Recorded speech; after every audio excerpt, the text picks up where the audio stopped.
రిషబ్ పంత్ ఈ పేరు వింటేనే ఒక అద్భుతమైన పోరాటం గుర్తొస్తుంది. మృత్యువు అంచుదాకా వెళ్ళి మళ్ళీ గ్రౌండ్లోకి అడుగుపెట్టడం అంటే మామూలు విషయం కాదు. అందుకే అందరూ మిరాకిల్ మ్యాన్ అని అంటారు. Left hand star batter journey ఒక సినిమాని తలపిస్తుంది. రోడ్డు ప్రమాదంతో చావు అంచుల దాకా వెళ్ళొచ్చాడు. ఆ తర్వాత అతను సాగించిన అసాధారణ పోరాటం అద్భుతం. పంత్ ఒక్కసారి క్రీజులో కుదురుకున్నాడంటే ఇక బౌలర్లకి చుక్కలే. ఫాస్ట్, స్పిన్, స్లో బౌల్స్ని లెక్క చేయడం, బాల్స్ని బౌండరీ లైన్ని దాటించడమే తెలుసు. ఒకవైపు వికెట్లు పడుతున్నా అదరడు బెదరడు. అదే స్టైల్, అదే అటాకింగ్ కనిపిస్తోంది. That is Pant style. ప్రపంచంలో ఏ బౌలర్ ఉన్నా, పిచ్ ఎలా ఉన్నా తనదైన శైలిలో విరుచుకుపడటం పంత్ స్పెషాలిటీ. సంప్రదాయ క్రికెట్ కోచింగ్ బుక్స్కి అందని విధంగా అతడు ఆడే కొన్ని షాట్స్ ఆడియన్స్ని ఆశ్చర్యపరుస్తాయి. పంత్ టెక్నిక్ మిగతా బ్యాటర్ల కంటే చాలా డిఫరెంట్. క్రీజులో పంత్ ఫుట్ వర్క్ చాలా స్ట్రాంగ్. కాళ్ళ కదలిక కంటే తన చేతుల వేగం, కళ్ళ ఏకాగ్రత మీదే ఎక్కువగా ఆధారపడతాడు. బంతి ఎక్కడికి వస్తుందో ముందే పసిగట్టి అద్భుతమైన టైమింగ్తో షాట్లు కొడతాడు.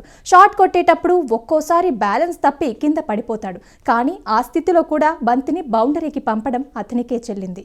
దీనిని అభిమానులు రోలీపోలీ షాట్ అని పిలుస్తారు. పంత్ బ్యాట్లో నుంచి వచ్చే కొన్ని షాట్లు ప్రపంచ క్రికెట్లో మరే బ్యాటర్ దగ్గర కనిపించవు. షాట్ పూర్తి చేసే క్రమంలో ఒక చెయ్యి బ్యాట్ నుంచి విడిపోతుంది. అయినా సరే బాల్ 90 నుంచి 100 మీటర్ల దూరం వెళ్తుంది. జేమ్స్ ఆండర్సన్ లేదా ఫ్యాట్ కమిన్స్ వంటి ఫాస్ట్ బౌలర్ల బౌలింగ్లో కూడా ధైర్యంగా వికెట్ కీపర్ తల మీదుగా రివర్స్ స్కూప్ షాట్ ఆడటం పంత్ ధైర్యానికి నిదర్శనం. మోకాల మీద పడుతూ స్పిన్నర్లని లెగ్ సైడ్ వైపు బాదడం అతడి స్టైల్. బౌలర్ ప్లాన్ చేసే లోపే పంత్ క్రీజ్ వెల్పల్కి వచ్చి అటాక్ చేస్తాడు.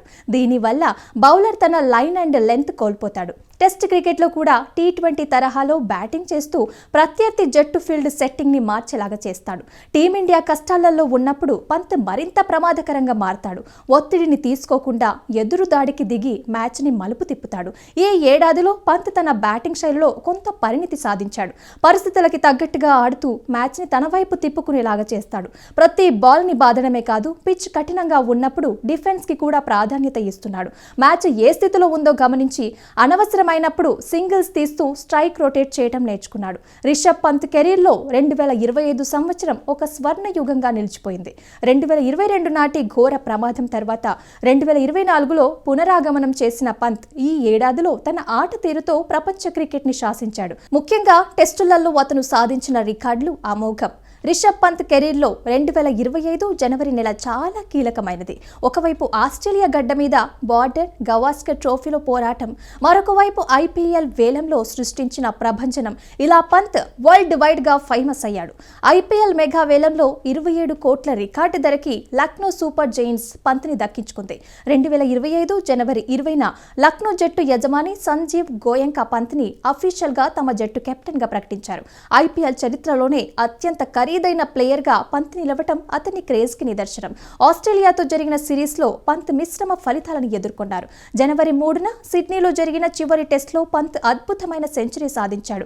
101 చేసి ఆకట్టుకున్నాడు. ఈ ఇన్నింగ్స్ ద్వారా టెస్టులలో అత్యధిక సిక్సర్లు కొట్టిన భారతీయ ప్లేయర్ గా వీరేంద్ర సెహ్వాగ్ 90 సిక్సర్ల రికార్డుని పంత్ సమం చేశాడు. సిడ్నీ టెస్ట్ కి ముందు జరిగిన మెల్బోర్న్ టెస్ట్ లో పంత్ తక్కువ స్కోర్కే అవుట్ అవ్వటం, అతన్ని షార్ట్ సెలెక్షన్ గురించి సునీల్ గవాస్కర్ వంటి దిగ్గజాల నుంచి విమర్శలు ఎదుర్కొన్నాడు. పంత్ వ్యక్తిగతంగా రాణించినప్పటికీ భారత ఆస్ట్రేలియా చేతిలో టెస్ట్ సిరీస్ ని కోల్పోవటం పంత్కి నిరాశ కలిగించింది. జనవరిలో ఇంగ్లాండ్తో జరిగిన T20 సిరీస్ ని పంత్ని పరిగణలోకి తీసుకోకపోవటం ఒక చిన్న ఎదురు దెబ్బగా విశ్లేషకులు భావించారు. ఈ ఏడాది పంత్ని $1 బిలియన్ ప్లేయర్ గా మార్చింది. బ్యాటర్ గా కొన్ని విమర్శలు ఎదుర్కొన్న సిడ్నీ సెంచరీతో తానెంతటి ప్రమాదకరమైన ప్లేయరో నిరూపించాడు. పంత్ జీవితంలో మర్చిపోలేని సంఘటన 2022 డిసెంబర్ 30న జరిగిన రోడ్డు ప్రమాదమే. తెల్లవారుజామున 5 గంటల సమయం ఢిల్లీ డెహ్రాడూన్ హైవే మీద మృత్యువు మాటు వేసింది. భారత క్రికెట్ స్టార్ రిషబ్ పంత్ ప్రయాణిస్తున్న కారు డివైడర్ ని ఢీకొని నిప్పుల కొలిమిలా మారింది. అద్దాలు పగలగొట్టుకొని రక్తం ఓడుతున్న శరీరంతో పంత్ బయటపడ్డాడు. ఆ క్షణంలో దేశమంతా ఒక్కసారిగా స్తంభించిపోయింది. టీమిండియా గబ్బర్ మళ్లీ బ్యాట్ పడతాడా, అసలు ప్రాణాలతో బయటపడతాడా అన్నది $1 మిలియన్ ప్రశ్నగా మారిపోయింది. ప్రాణమైతే నిలిచింది, కానీ ఆట ప్రశ్నార్థకమైంది. కుడి మోకాలు మోకాలిలోని 3 కీలక లిగ్మెంట్లు తునకలయ్యాయి. ఇక పంత్ మళ్లీ నడవగలిగితే అది అద్భుతమే అని వైద్యులు చెప్పిన ఆ మాటలు పంత్ వినలేదు. తన మనసులో ఒకే ఒక్క లక్ష్యం, తాను తిరిగి రావాలి, ఆ నీలి రంగు జెర్సీని మళ్లీ ధరించాలి. ముంబై కోకిలాబెన్ ఆసుపత్రిలో జరిగిన సర్జరీల తర్వాత పంత్ జీవితంలో అత్యంత కఠినమైన రోజులు మొదలయ్యాయి. బెంగళూరులోని నేషనల్ క్రికెట్ అకాడమీ, అక్కడ పంత్ సాగించిన పోరాటం ఒక యజ్ఞం. కర్రల సాయంతో ఒక్కో అడుగు వేస్తున్నప్పుడు కలిగే నరకం పంత్కి మాత్రమే తెలుసు. నొప్పిని దిగమింగుతూ, చెమటని చిందిస్తూ రోజుకి 8 గంటల రిహాబిటేషన్ స్విమ్మింగ్ పూల్లో నడక నేర్చుకున్నాడు. జిమ్లో తన శరీరాన్ని మళ్లీ సిద్ధం చేసుకున్నాడు.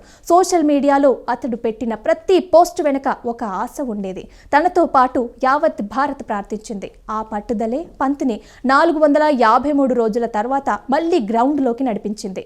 విశాఖపట్నంలో ఢిల్లీ క్యాపిటల్స్ కెప్టెన్గా పంత్ నడుచుకుంటూ వస్తుంటే స్టేడియం అంతా నిలబడి చప్పట్లు కొట్టింది. అది కేవలం ఒక మ్యాచ్ కాదు, అది ఒక యోధుడి గెలుపు.